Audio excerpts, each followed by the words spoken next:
Hi friends, welcome to DJR Samil. இன்னைக்கு special recipe mulaikattiya pachaipairu paniyaram. பச்சைப்பயிரை வச்சு நம்ம கூட்டு, பொரியல், சுண்டல் எவ்வளவோ பண்ணிருப்போம். ஆனா பனியாரம் ஒரு புது வகையான டிஷ். இத கட்டாயமா நீங்க ட்ரை பண்ணி பாருங்க. அதுவும் நம்ம முளைக்கட்டிய பயிர்ல பண்ணிருக்கோம். அது ரொம்பவே நியூட்ரிஷியஸ். ஓகே ஃப்ரெண்ட்ஸ், நீங்க இந்த DJR சமையல் சேனலுக்கு புதுசா இருந்தீங்கன்னா மறக்காம சப்ஸ்கிரைப் பண்ணுங்க.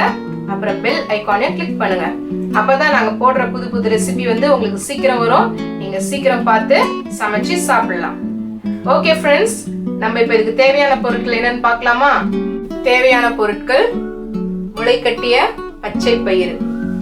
இந்த முளை கட்டுறதுக்கு நம்ம ஒரு நாள் முழுசும் பச்சை பயிறு நல்லா ஊற வச்சு நைட் ஒரு துணியில போட்டு நல்லா சுத்தி நம்ம வச்சோம்னா 2 நாள்ல நல்லா முளை கட்டி வரும் நமக்கு. இது ரொம்ப நல்ல சத்து கூட நமக்கு. இது கூட பச்சை மிளகாய், ஒரு 4 பச்சை மிளகாய் நான் சேர்த்துக்கிறேன் காரத்துக்கு. இது ரெண்டையும் சேர்த்து நல்லா விழுதா அரைக்கணும். அரைச்ச விழுது இப்படி இருக்கும், நான் அரைச்சிருக்கேன். அடுத்து நம்ம மாவு எடுத்திருக்கோம். பணியாரத்துக்குன்னு தனியா நம்ம மாவு அரைக்க வேண்டாம். நம்மளுடைய டிஃபன் மாவையே நம்ம என்ன பண்ணிக்கலாம், யூஸ் பண்ணிக்கலாம். இட்லி மாவையும் நம்ம யூஸ் பண்ணிக்கலாம். அது நானு 3/4 கப் வச்சிருக்கேன். வெங்காயம், ஒரு சின்ன வெங்காயம் நானு அரிஞ்சு வச்சிருக்கேன். கொத்தமல்லி தலை கட் பண்ணி வச்சிருக்கேன். எண்ணெய், கடுகு, கடலைப்பருப்பு 2 ஸ்பூன் அளவு கடலைப்பருப்பு, தயிரும் 2 ஸ்பூன் அளவு தயிர். அடுத்தது உப்பு தேவைக்கேற்ப. இப்ப இந்த முளைக்கட்டிய பச்சை பயிரோட கார பணியாரம் இருக்கு இல்லைங்களா? இந்த பணியாரம் நம்ம செய்யறதுக்கு தாளிக்க வேண்டியது இருக்கு. இந்த கடுகு, அப்புறம் கடலைப்பருப்பு, இந்த வெங்காயம், கொத்தமல்லி தலை இதெல்லாம் கொஞ்சம் தாளிச்சு வதக்கி நம்ம மாவுல போடணும். போட்டுட்டு நம்ம எப்படி சுடணும் நம்ம பார்க்கலாம். எண்ணெய் சூடாயிடுச்சு. நம்ம ஃபர்ஸ்ட் கடுகு போட்டுக்கலாம்.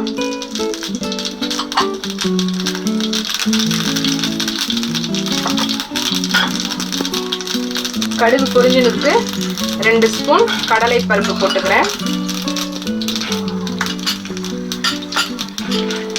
கடலை பருப்பு கொஞ்சம் ப்ரௌன் ஆகட்டும். ப்ரௌன் ஆகும்போது நம்ம வெங்காயம் போட்டுக்கலாம். கடலை பருப்பு நல்லா ப்ரௌன் ஆயிடுச்சு. இப்போ நம்ம வெங்காயம் போட்டுக்கலாம். நல்லா வதக்கிக்கலாம். ஓகே ஃப்ரெண்ட்ஸ், வெங்காயம் வதங்கிடுச்சு. இப்போ நம்ம கொத்தமல்லி தலை போட்டுக்கலாம்.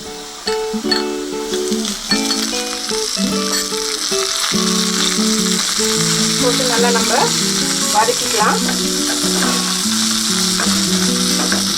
அவ்வளோதான் ஃப்ரெண்ட்ஸ். இப்போ இதை நம்ம மாவில் எப்படி மிக்ஸ் பண்ணி நம்ம பணியாரம் செய்யலான்னு நம்ம பார்க்கலாம். இப்போ நம்ம வதக்கினது இங்கே வச்சிருக்கிறேன். இதை நம்ம இப்போ இந்த மாவோட சேர்த்துக்க போகிறோம்.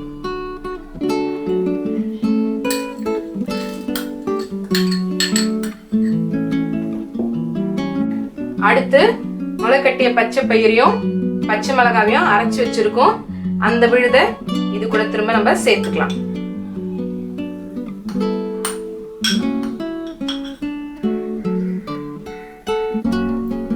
அடுத்து 2 ஸ்பூன் அளவு தயிர் சொல்லியிருக்கேன்.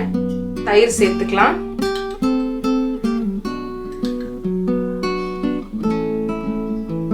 கடைசியா நம்ம டிஃபன் மாவுல ஏற்கனவே நான் உப்பு போட்டு வச்சிருக்கேன். உங்களுக்கு அந்த பச்சை பயிறு விழுது அரைச்சாலே அதுக்கு தான் எனக்கு கொஞ்சம் தேவைப்படும் உப்பு. அதனால கொஞ்சமா சிறிதளவு நான் உப்பு ஆட் பண்ணிக்கிறேன். ஓகே ஃப்ரெண்ட்ஸ், இப்போ நம்ம ஆட் பண்ணோம் இல்லையா, இது எல்லாத்தையும் நம்ம நல்லா மிக்ஸ் பண்ணிக்கலாம். பாருங்க, இப்போ நான் நல்லா மிக்ஸ் பண்ணிட்டேன். இந்த டைம்ல நீங்க உப்புலாம் சரியா இருக்கான்னு செக் பண்ணிக்கலாம். சரி வாங்க, இப்போ நம்ம பணியாரம் நம்ம ஊத்தி எடுக்கிறத பார்க்கலாம். பணியார கடாய் சூடாயிடுச்சு ஃப்ரெண்ட்ஸ். இப்போ நம்ம மாவு மிக்ஸ் பண்ணி வச்சிருக்கோம் இல்லையா, அதை இப்போ நம்ம ஊற்றி பணியாரம் சுட்டி எடுத்துடலாம்.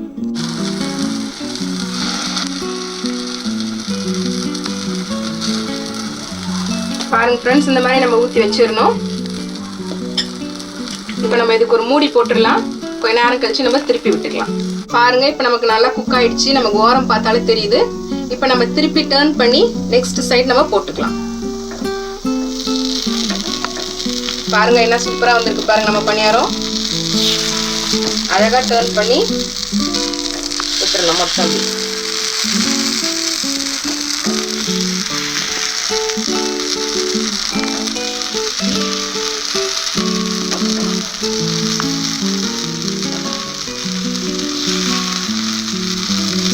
ஓகே ஃப்ரெண்ட்ஸ், நம்ம இப்போ டர்ன் பண்ணி பார்க்கலாம். பாருங்க, இன்னும் ஈஸியாக திருப்ப வருது பாருங்க. அவ்வளோதான், நமக்கு வெந்துருச்சு. இருந்தாலும் நமக்கு வெந்துருச்சா என்னன்னு டவுட்டாக இருந்துச்சுன்னா நம்ம என்ன பண்ணலாம், ஏதாவது ஒரு பணியாரம் அப்படி குத்தி நம்ம பார்த்தோம்னா, இங்கே பாருங்க, இந்த கரையில் பாருங்க மாவு ஒட்டவே இல்லை பாருங்க. அப்போ இது ஃபுல்லாக நல்லா குக் ஆயிடுச்சுன்னு அர்த்தம். இப்போ இதை நம்ம வந்து சர்விங் பிளேட்டுக்கு மாற்றிக்கலாம். பார்த்தீங்களா, நம்மளுடைய முளைக்கட்டிய பச்சை பயிறு பணியாரம் எவ்வளோ அழகா வந்திருக்குன்னு பார்த்தீங்களா?